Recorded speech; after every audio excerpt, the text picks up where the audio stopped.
Welcome everyone to Dead Talk Live. I'm your host Viz. I want to welcome all of our viewers from around the world who are joining us tonight. If you are visiting us for the first time and want more information about our show, please visit us on the web at deadtalklive.com. So let me go ahead and welcome some of you guys. Of course, we have our moderators. Khaleesi is with us. Dead Talk Live, who is Saz, is moderating. Welcome Saz. Welcome CC Weezy. Welcome Navith on Facebook. On Instagram, I saw Lady Viz is joining us. I want to welcome my wife, who is tuning into the show tonight. Undonies is with us. Villainous, welcome to all you guys. Mary Martins 42 is also with us on Instagram. So just a little note, tomorrow is that Walking Dead holiday special. It's not going to be live, guys. It's just going to premiere sometime in the early morning hours on AMC Plus, and it will be available anytime you want to watch it after that. It is pre-recorded. It's a 1 hour long holiday special. They released a little bit more information on what to expect. There's going to be performances by Emily Kinney, who of course played Beth on The Walking Dead. That's always a treat. She's going to be performing up on the housetop, and then a parody of 12 Days of Christmas by Carrie Payton, Andrews, Eleanor Matsura, and Cassidy McClincy. That ought to be interesting. As an additional stocking stuffer, the special will debut an exclusive new table read from the video, the episode called Diverged. So that's something to look forward to, giving fans a sneak peek from one of the 6 new episodes that are appearing between Season 10 and Season 11, of course premiering on February 28th of 2021. Now, for those of you who have AMC Plus, you're all set. If you don't have AMC Plus, they do offer 1 week free trials. My best advice is, if you want to sign up for that 1 week free trial, is to use Amazon Prime Video. You can actually sign up for AMC Plus through Amazon Prime Video. Get your 1 week trial. If you like it, continue it. If not, you can cancel at any time. So that's some more information. It is being dropped sometime after midnight tonight. Who knows when? Probably in the early morning hours of tomorrow morning. So next on the agenda is villains who thought they were doing the right thing. Now, you can put everybody in that class. I mean, what villain does what they do because they know it's the wrong thing? Not that many of them. People do what they do, whether it's right or wrong, because they think it's right. Anyway, first on the list is Shane. He never got the same amount of development in the comics as he did in the TV show, but Shane's goal in the end seemed the same. He wanted what was best for the group, Lori and Carl, more than anyone else.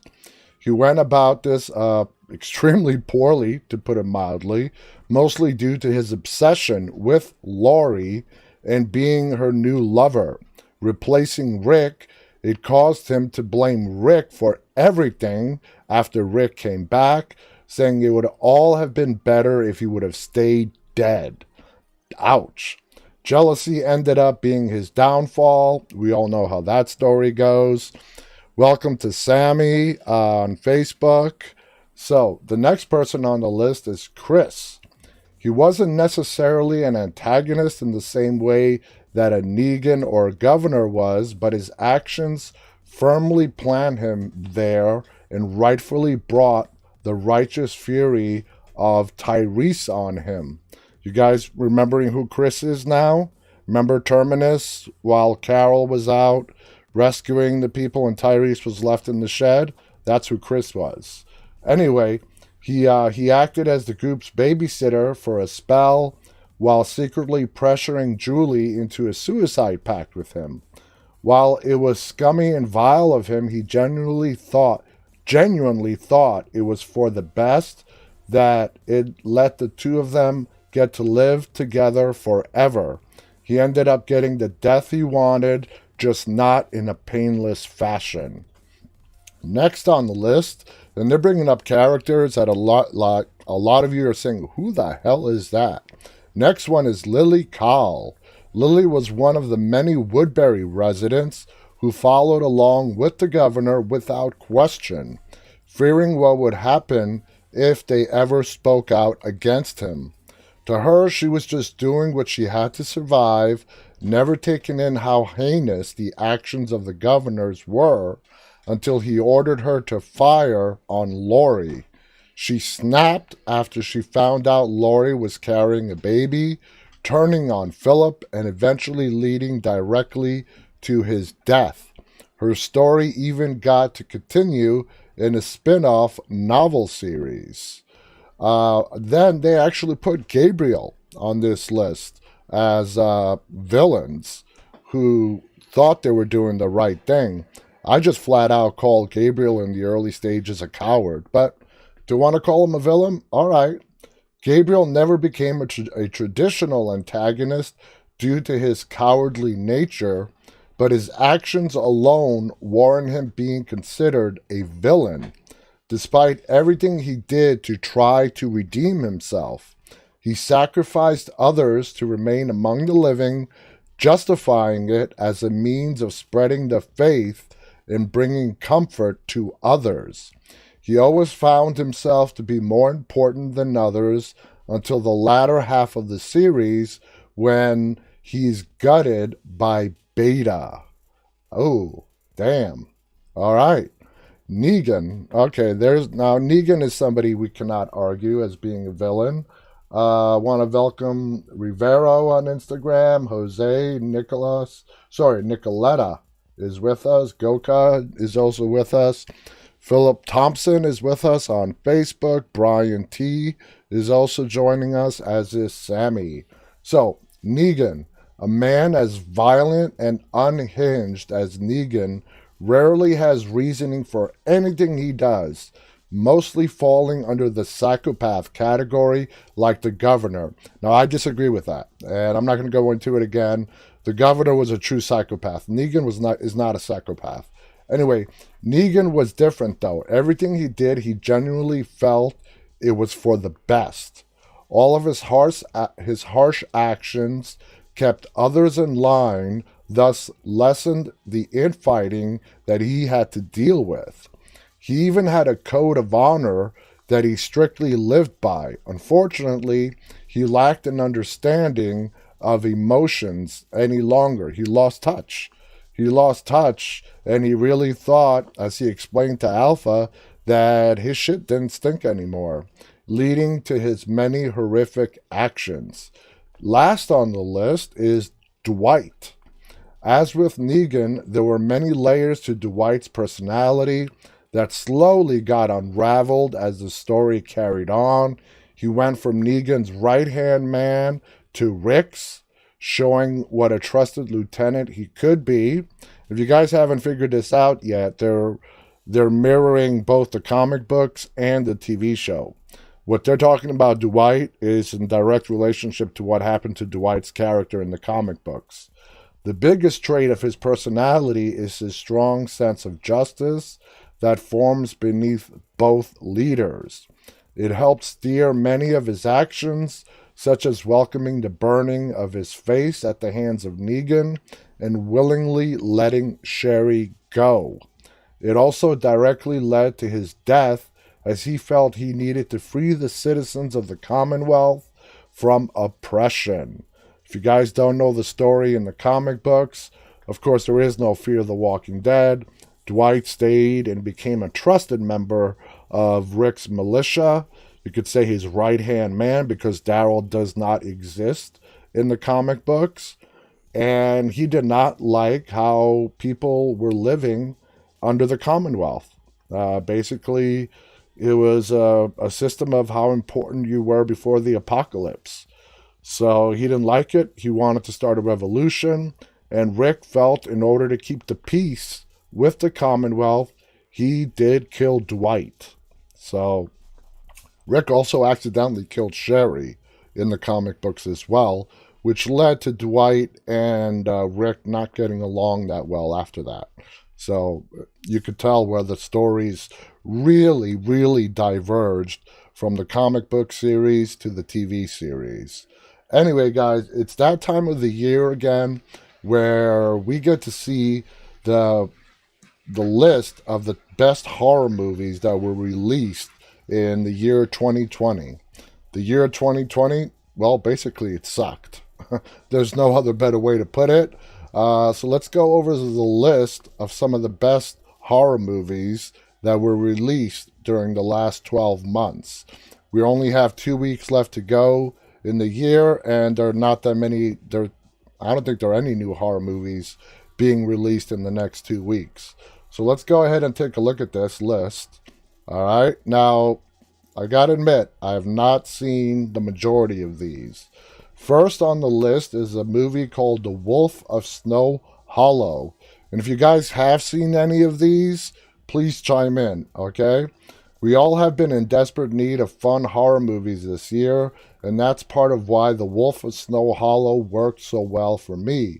The film is written and directed by Jim Cummings, known for Thunder Road, which is also fantastic, and who also stars in the film as a small-town sheriff's deputy who's trying to track down a cold-blooded killer.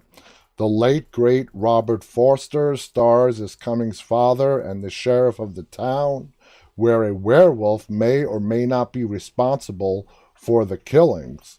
There are some truly great creature effects in this film, and you can read the entire interview that they did with director Jim Cummings. Next, Relic. I have seen this movie. This is a good movie. When Kay's mother, Edna, goes missing and her daughter, Sam, travel to Edna's house and discovers something sinister has taken over Edna's mind and her home, the movie hit me in a very personal way and stayed with me for days. The way Relic expertly portrays the horrifying, heartbreaking effects of Alzheimer's disease and dementia on patients and families is brilliant. The movie is terrifying and intense while also being just beautifully sad. It's available on Vudu, Prime, and Google Play. Next is After Midnight. Haven't seen this one. This film made the top 10 horror movie list of 2019 because I covered it when it was played in the Tribeca Film Festival in 2019, but it was officially released in 2020. It was under its original title back then, which was Something Else, and that's what the title was, Something Else. But it was released in February 2020. It's on my list this year too because I loved it so much. Written by Jeremy Gardner and directed by Gardner and Christian Stella, the team who gave us the awesome zombie film The Battery. After Midnight is a genius combination of a monster movie and a love story. The film stars Jeremy Gardner and Bree Grant as Hank and Abby, a couple that has had a roller coaster relationship. Gardner has a gift of writing incredibly authentic stories about relationships. That is what drives After Midnight and makes it such a great film. I also really love the monster in this movie. You can read the interview with Jeremy Gardner. All right, next on the list is 12-Hour Shift. I haven't heard of this one. I've never heard of this movie, guys. I'm very thankful for the horror comedies I've seen in 20, like 12-Hour Shift. That's probably why I haven't watched it. I'm not a big fan of horror comedies. I like a lot of them. You know, I'm a big Shaun of the Dead fan and all that other stuff, but as the most part, it's not going to appeal me to sit down and watch it. Anyway, it was written and directed by Bree Grant. The film stars Angela Bettis as a drug-addicted nurse named Mandy who is involved in an organ harvesting scheme with her cousin Regina, hilariously portrayed by Chloe Farnsworth. When Regina loses the organs she was supposed to deliver to the buyer, she and Mandy end up in an outrageous quest for organs to steal. This film is bloody good time, and you could read the interview with director Bree Grant. All right, okay. Next on the list is The Stylist. I haven't heard of this one either. Based on the short film of the same name, The Stylist was written by Jill, I'm going to butcher this name, Gevargian. I definitely butchered that. Eric Stolz and Eric Havens, and directed by Gevargian. The film stars Najara Townsend in a chilling performance as a lonely hairstylist named Claire, who has murderous tendencies. The Stylist gives nods to films like the Texas Chainsaw Massacre in ways that will really get under your skin, hence its appearance in the top 10 horror movies of 2020. The film also stars Bree Grant as a client of Claire, who hires her to do her hair for her wedding. With the devastating consequences, The Stylist premiered at a Fantastic Fest 2020 and is scheduled to be released in 2021. Oh, so it's not even available for us to watch. Next, Synchronic. I've heard of this one. I haven't seen it though. Filmmakers Aaron Moorhead and Justin Benson are one of the dream teams of independent horror and have given us phenomenal films like Spring and The Endless.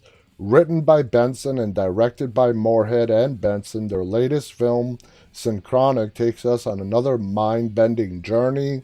The film stars Anthony Mackie in a stellar performance and Jamie Dornan as paramedics in New Orleans, dealing with overdoses and disappearances related to street drug called Synchronic. Synchronic will be released on digital platforms on January 12th and will arrive on DVD on January 26th.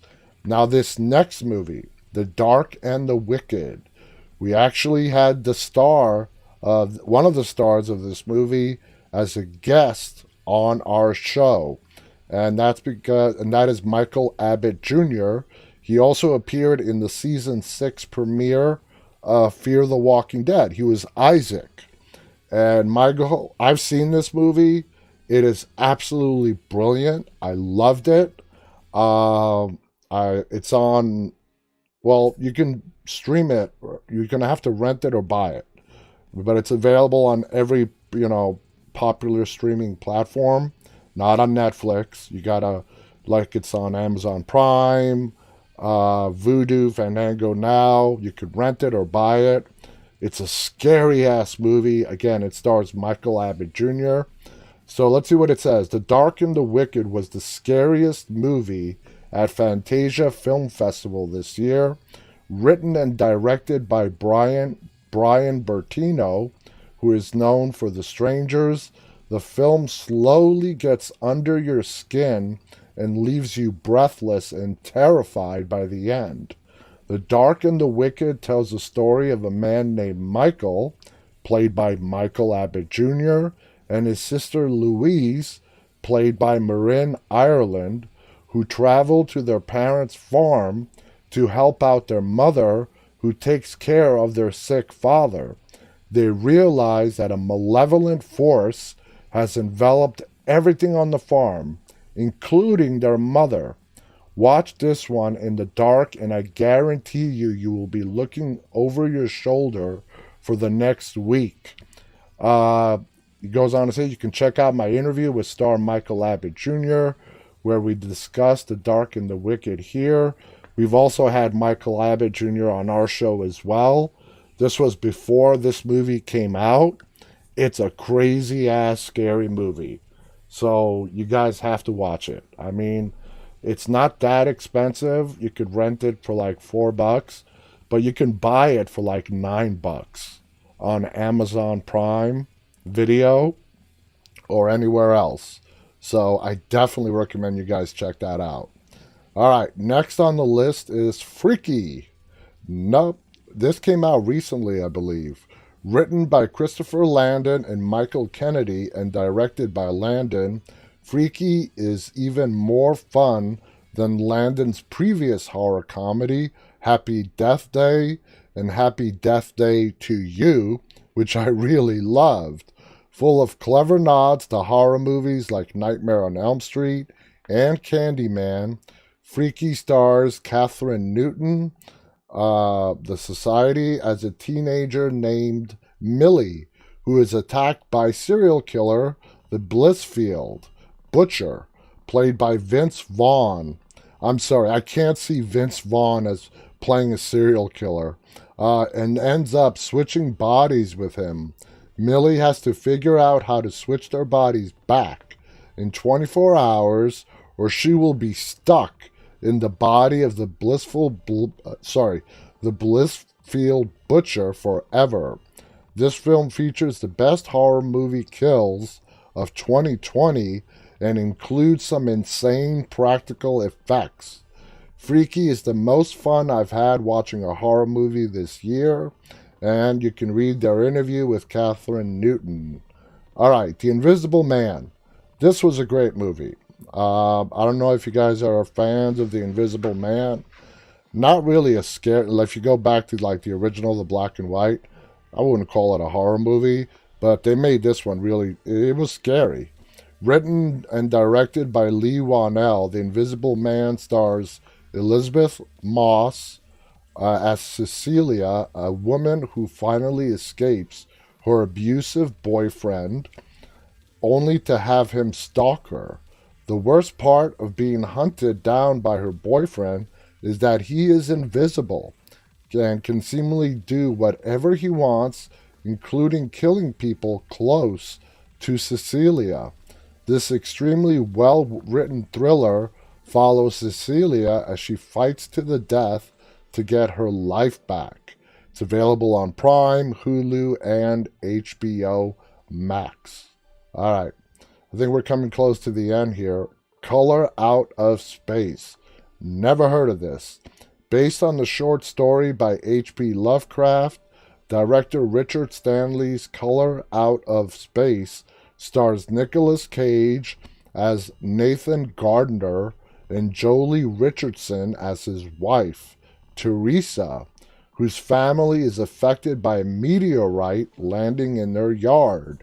Cage gives a great performance, but the real star of the movie is Madeline Arthur, who plays the gardener's daughter, Lavinia, featuring pink and purple lighting, kaleidoscopic cinematography, and gruesome practical effects. Color Out of Space shows the indescribable horrifying effects the meteorite has on the Gardner family. There is a scene with alpacas that is stuff of nightmares. The movie is the definition of the term Lovecraftian, available on Vudu and Google Play. Oh boy. All right. Okay. Now, I gotta admit, I have not seen the majority of those movies. I can't really vouch for them. I've seen Relic, but I gotta go back and say it again. The Dark and the Wicked, that's a must-watch. If you guys are into paranormal horror movies like I am, it will really scare the crap out of you. So you gotta watch it. Lindsay Sparks on Facebook writes, I saw this movie, Color Out of Space. Khaleesi writes, Freaky was awesome. I love Vince Vaughn. He's funny. And it is a horror comedy, so I can see why he's in it. Philip Thompson writes, I love Candyman. Candyman was awesome. Tony Todd, who I got to meet a long, long time ago, played Candyman, and that was a great, great, great movie. Yoslin is with us on Instagram. OJK is giving us a smiley love face on Instagram. Welcome to all you guys who just joined us. Let's see. Lindsay Sparks writes, was a weird movie, but a great movie. Singer Chick, are any of these available on Netflix? I need some way to watch them using the Rave app. I love scary movies, but I don't like watching them alone. I think The Relic might be on Netflix.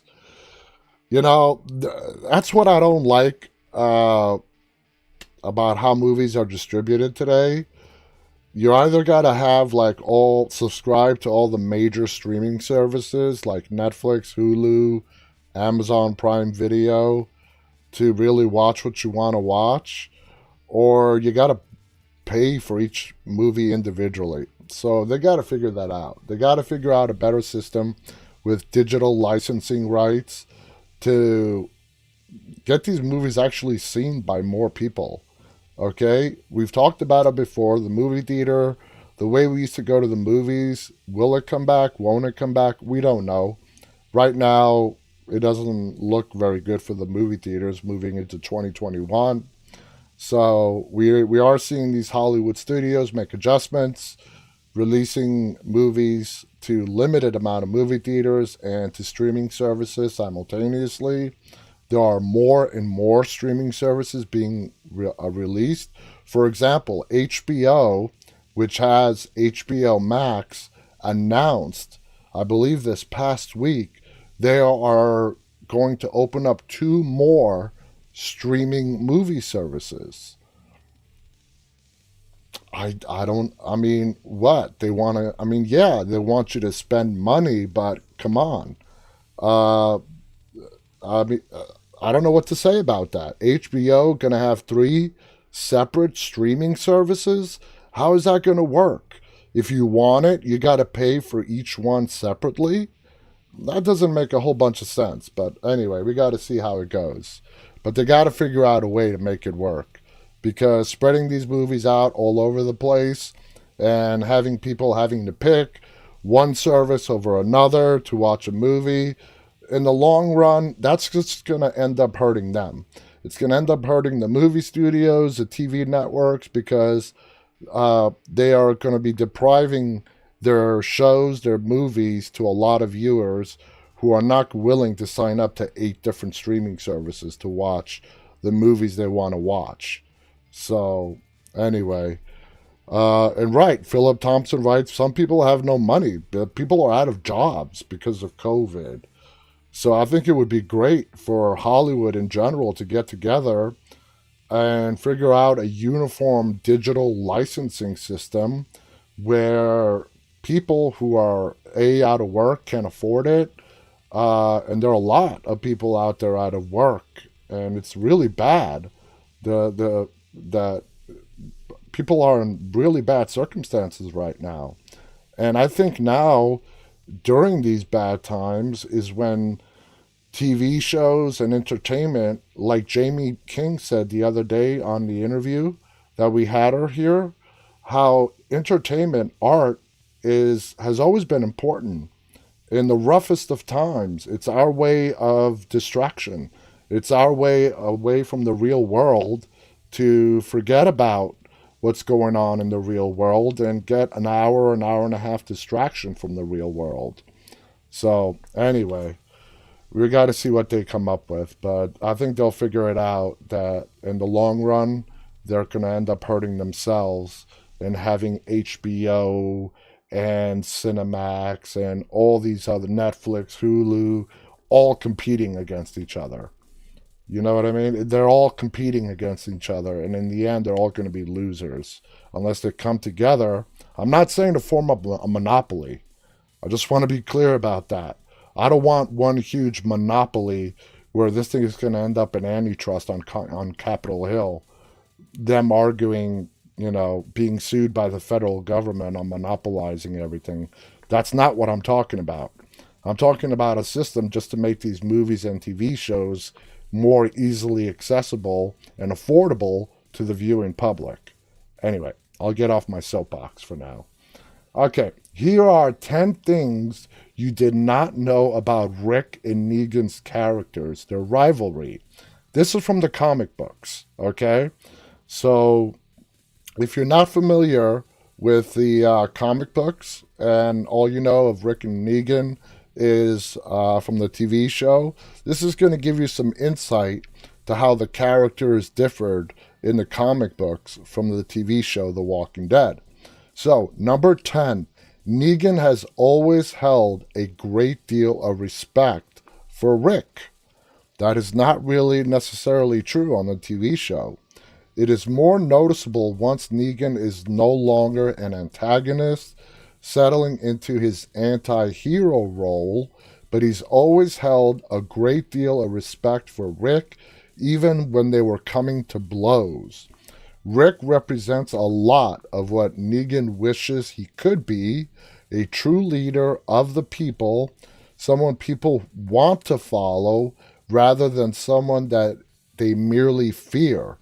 He also respected that Rick was willing to make the tough decision, even if it meant ruffling a few feathers.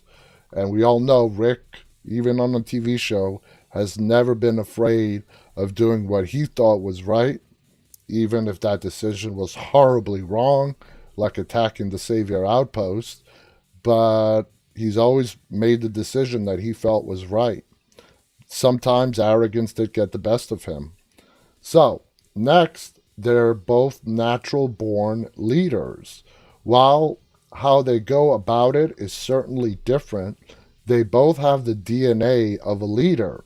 It's a trait that isn't often found in people, especially not in the apocalyptic world like The Walking Dead. Negan, for all his psychopathic faults, had the charisma you need to shepherd others under his wing, while Rick's leadership was more founded on his willingness to be the rock, to make the decisions no one else would want to make. Both of them were willing to shoulder a burden a few could. Negan just lost his way. And referring, to both the comics and the TV show, we really first see this in Rick when he stands up and he does what nobody else could do, and that is put down Sophia. Walker Sophia. Number 8 on the list, Rick was close from turning into Negan. It's glossed over at times with how the series ended, but Rick very well could have ended up as detached towards humanity as Negan was. He saw his best friend, wife, and countless others die right before his eyes. A lot of it due to some of his decisions completely backfiring. Number 7, Negan cared about Rick's well-being. Again, if you guys are not familiar with the comics, you're probably asking yourself, what the hell are you talking about? This is strictly the relationship that Negan had with Rick and vice versa in the comic books, as opposed to what we saw on the Walking Dead TV show. It's a strange thing to think about considering the two went to war with one another, but Negan has always had an inkling of care towards Rick's continued survival. You could see a bit of that, how he ended up treating Carl, and it's shown in a greater degree after the time skip with Negan's time spent in prison. He expressed concern over Rick's leg and even volunteered himself to go collect weapons rather than have Rick go himself. Number 6, Negan saw Rick as a friend. The feeling isn't expressed verbally by either of them, and Rick would vehemently deny it, as he has always saw himself as better than Negan. But a kinship had grown between the two men.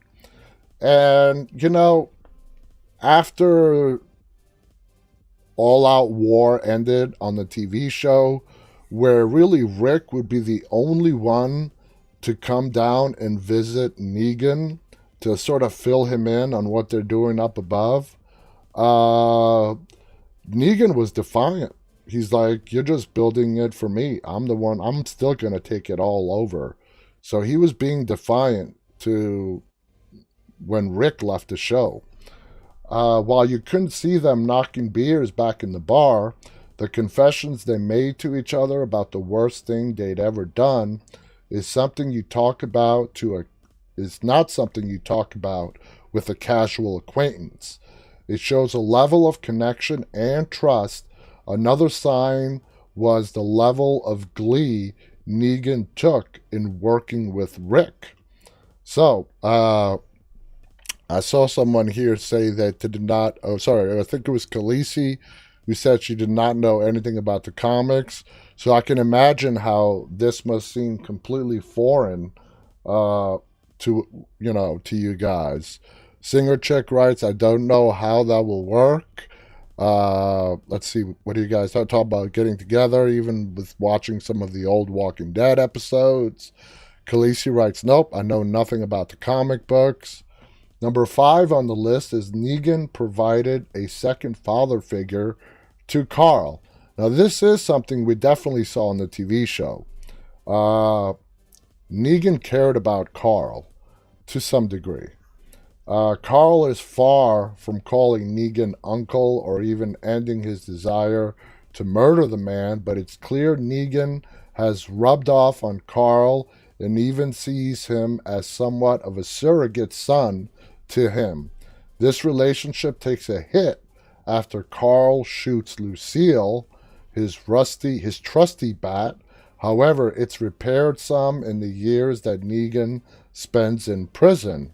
Now, in the TV show, it was Rosita that ends up trying to take Negan out, but ends up shooting Lucille instead. Carl regularly visits him, discussing who his crush is to the other mundane parts of his life. Considering his dad was still alive, Carl had to feel something more than hatred towards Negan, or why bother talking to him in the first place?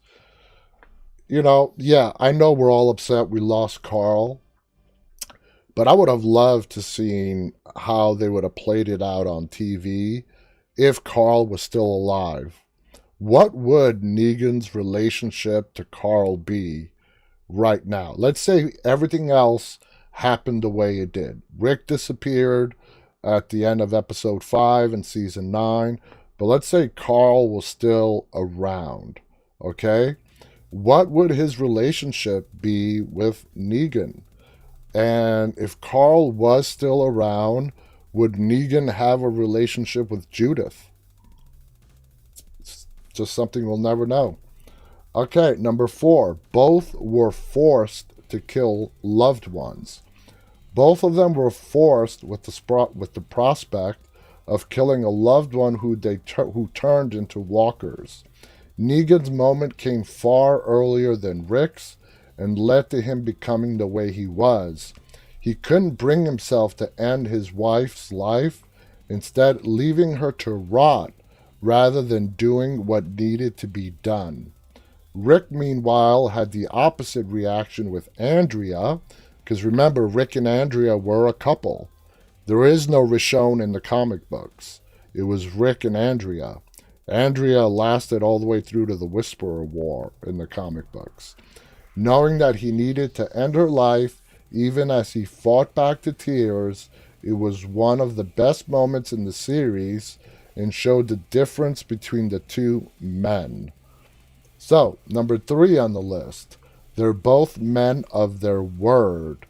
Ooh, man, how many times, especially in the latter seasons and in All Out War, did we hear Rick give his word? Especially when him and Morgan were being held by Jared and the other saviors, just to turn around and kill all those saviors once they were let go. That was just not, I don't know. I don't know how you guys felt about that scene. Morgan understood they had to do what they had to do, but I think it bothered Rick. I think it bothered Rick and it bothered Morgan. Even though Rick felt he did what he needed to do, I really, really believe it bothered him. All right, number 3, like I said, men, both of their word. One thing that Negan can be commended for is that he has always been a man of his word, something that even Rick grew to know about the man. If Negan said he was going to do something, he was going to do it, no matter how gruesome it was. The same held true with his acts of kindness. If he said he would bring no harm, as he did with Carl, that's precisely what he would do. It's what initially helped the two of them form a more neutral relationship with each other despite the mistrust. Number two, we're getting close to number one. Number two, they have a matching code of ethics. Negan is certainly more violent about this code, but they are both striving for the same thing, a place to call home. Negan always firmly believed that the strong were there to protect the weak and the powerless, not lord over them, a stark difference from many villains in the series. He was staunchly against rape because of this, even killing one of his own saviors because of it. That we did get to see on the TV show. Rick was much the same way, admonishing those who weren't following through with what was best for the group.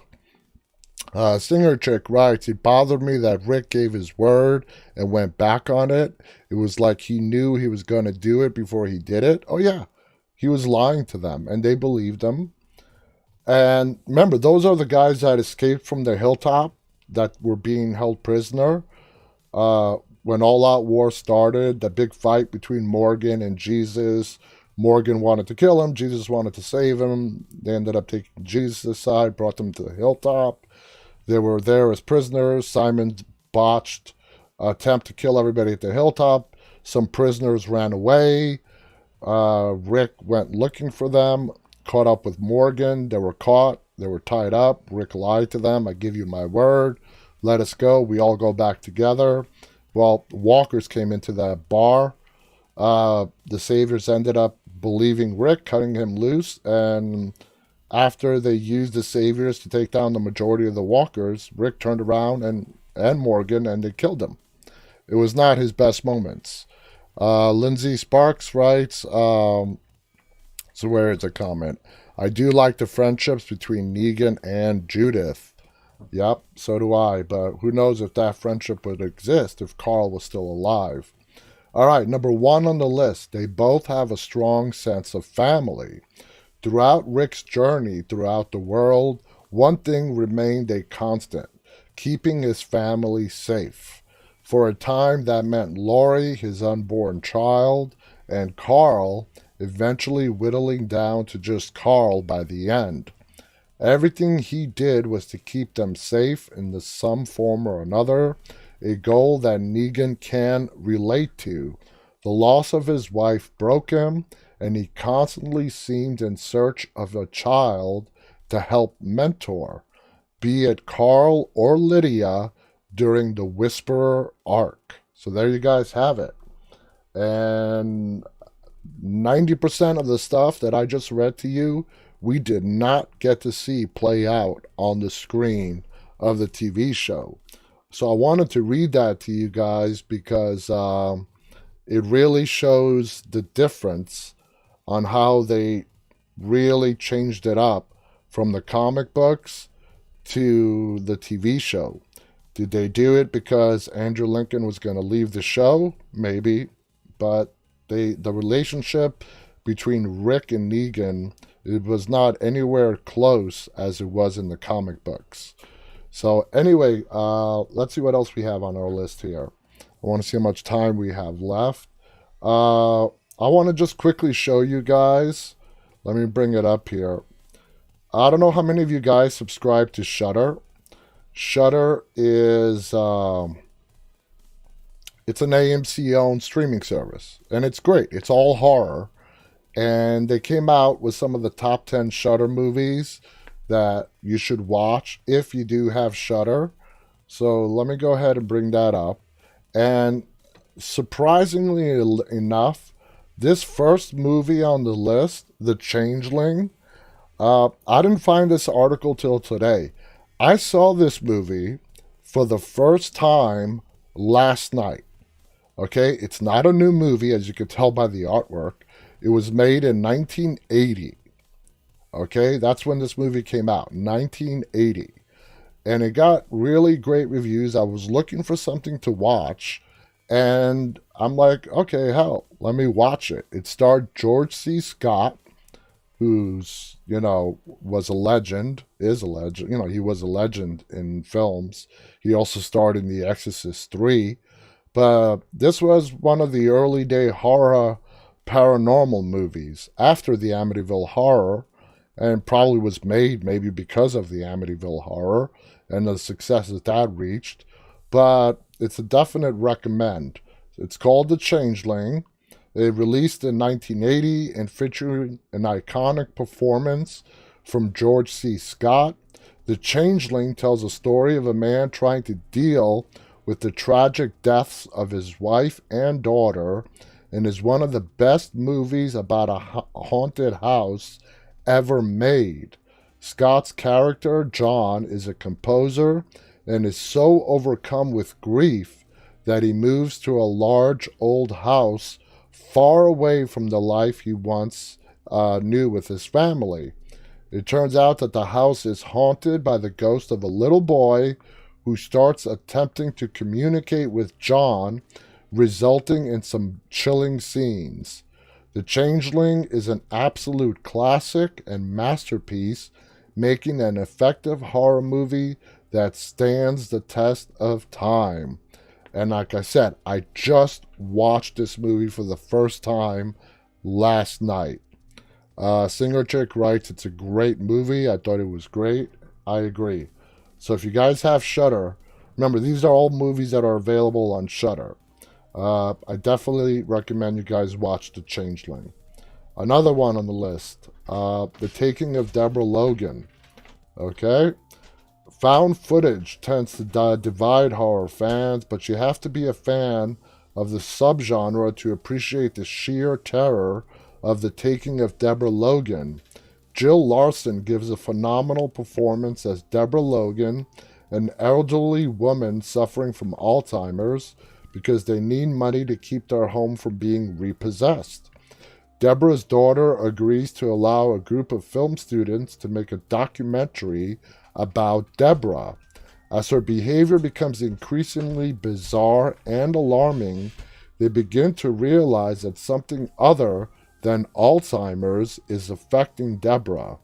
This is without a doubt one of the most frightening films ever made, and it is guaranteed to haunt you afterwards. I don't recommend watching this one alone. So if you're afraid of paranormal flicks, do not watch this alone. Alright, next on the list, A Girl Walks Home Alone at Night. Haven't seen this one.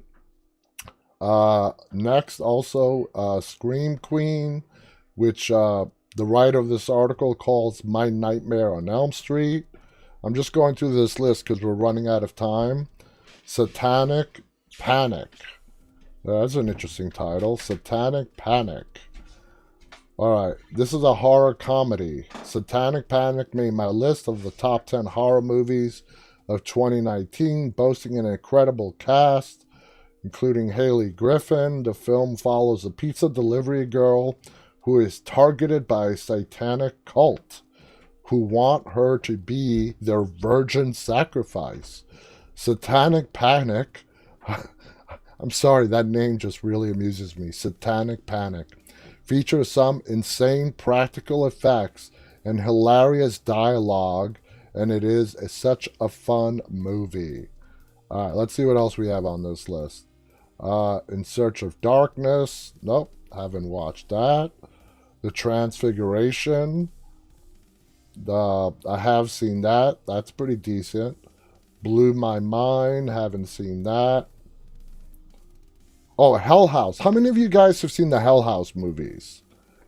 If you haven't, it's one of those really unknown movies. And the first one, they've made like 3 of them now. You got to watch the first one, House Llc. Okay? Let me read this to you. When a group of friends acquire the abandoned Abaddon Hotel as the location for their annual haunted attraction, they have no idea that opening night will end in tragedy. House Llc is the found footage style story of the events leading up to the opening night of the haunt and the disturbing discoveries made by a news crew when they decide to make a documentary about the incident. That's the second movie. Okay, that's the second movie. Writer-director Stephen Cognetti does an outstanding job of creating an authentic haunted house experience within a film that is absolutely terrifying. If you don't already have a fear of clowns, you will after watching this movie. And I just got to vouch for this movie. I watched the first Hell House. It came out several years ago. It came out straight to streaming. Watched it, loved it. I've seen the sequel, which was good. I saw the third one, which just recently came out within the last several months. Not bad as well. But the first one, damn, it's scary as hell. So if you guys have Shudder, I highly recommend you guys find and watch Hell House LLC. CC Weezy writes, I'm about to watch all these movies. Lindsay Sparks writes, Hell House movies are great. I'm surprised so many of you have watched it. It was really kind of not very known, but I'm glad to see that a lot of you guys have watched it. So anyway, I really stacked the agenda with too much stuff tonight. We're going to run out of time. Let's do this, okay?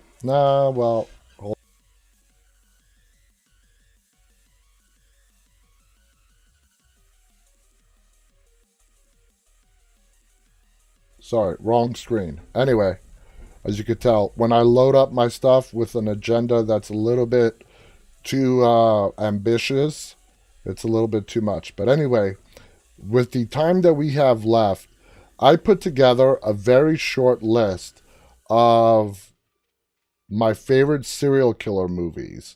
No, we're not going to talk about Michael Myers or Jason Voorhees. You know, the big three, Michael, Jason, and Freddy. Those, we all know about them. We know the deal. These are movies that you might not have heard of as much. The first one is a Netflix movie. This is about serial killers. It's called The Summer of '84. It's a great movie. Obviously, it was released in 2018. Takes place obviously in 1984. It's an 80s horror reminiscent Stranger Things, but even more terrifying. A kid believes his police officer neighbor might be a serial killer. And so he and his friends team up to investigate, and then things get real scary real fast. I don't want to spoil it for you guys, so Summer of '84 makes my list. It's available on Shudder, again, and I also want to say it's available on Netflix, but don't quote me on that. Next on the list is a 2008 movie called Untraceable. In this tech thriller, now check out this twisted story. An FBI agent races to identify a serial killer who live streams their murders for the world to watch. To add to the, scary factor, the victims only die when the view count on the streaming video hits a certain number of viewers. So if he hits a certain number of viewers, the person that he is holding ready to kill, he murders them in a brutal, heinous way. Talk about taking technology and mixing it in with a serial killer. It was genius writing, and it's a really good movie. It's called Untraceable. It was released in 2008. Next on the list is a movie that I talked about yesterday. I'm going to mention it again. It's Christian Bale's American Psycho. Came out in 2000, endlessly quotable and still highly fascinating for its depiction of the high-rolling lifestyle of the 1980s Masters of the Universe. The film adaptation of Bret Easton Ellis's novel shows toxic masculinity at its most deadly. Especially scary given how well, besides the trophy business cards, this portrayal of yuppie guys who work in the Wall Street hold up decades later. You're going to watch this movie. What they're trying to tell you is you're going to watch it. It's been 20 years since it came out, and it'll seem like it was just released yesterday. It really is a movie that stands the test of time. So I'm going to recommend it again. Now, you guys definitely heard of this next one, the original Texas Chain Massacre. Tobe Hooper's extraordinary, visceral, darkly hilarious slasher had one of the best post taglines ever written. Who will survive and what will be left of them? In its chainsaw-wielding giant Leatherface and his ghoulish, partially undead family take literal and psychological chunks out of a group of country teens lost in the sticks. Now, I'm talking about the original. The movie was remade, and there were sequels and a whole bunch of other movies made after that. I'm talking about the original 1974 Texas Chainsaw Massacre, which is the year that I was born, by the way. Made on a very tiny budget, it's powerful in its verite style of lulling rhythms, which suddenly jerks you from atmospheric road movie to quasi-occult thriller riddled with post-Watergate paranoia and mistrust. Man, that was a mouthful. It's also the source of loads of horror conventions that lesser films trout out by rote, like these faceless, masked murderer and the power tool as a weapon. None ever did it as well as the Texas Chainsaw Massacre. Leatherface. I mean, man, talk about a creepy-ass movie. If you've never seen the original Texas Chainsaw Massacre, the 1974 one, just please watch it. All right, last on the list is a movie that came out 2 years ago. And if any of you saw this one, I'll be really impressed. It's called The Clove Hitch Killer. It stars Dylan McDermott.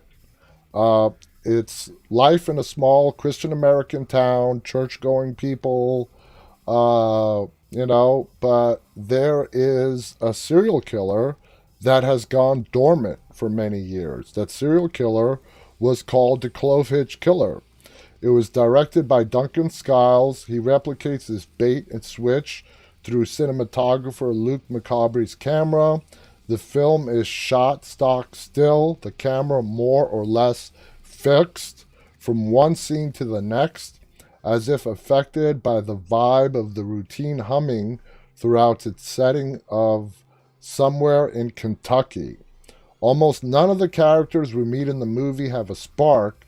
They are drones tasked with maintaining the hive's integrity against the interlopers who, God forbid, actually bother to be somebody. That's a little harsh.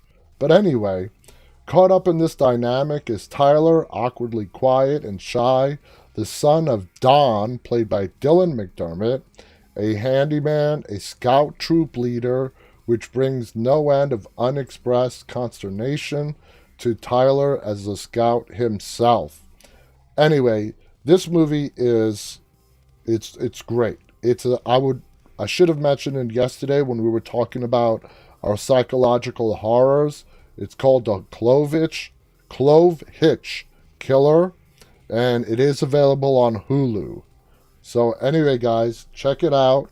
We are out of time for tonight. Thank you so much for tuning in. It is Saturday. We will not be live tomorrow night. We'll be back on the air again on Monday. Please visit our website, deadtalklive.com, for more information. See all of our guests and upcoming guests. Thank you so much for tuning in tonight. It's always been a pleasure. I will see you guys back here on Monday. Until then, stay safe and stay walking. Good night, everyone.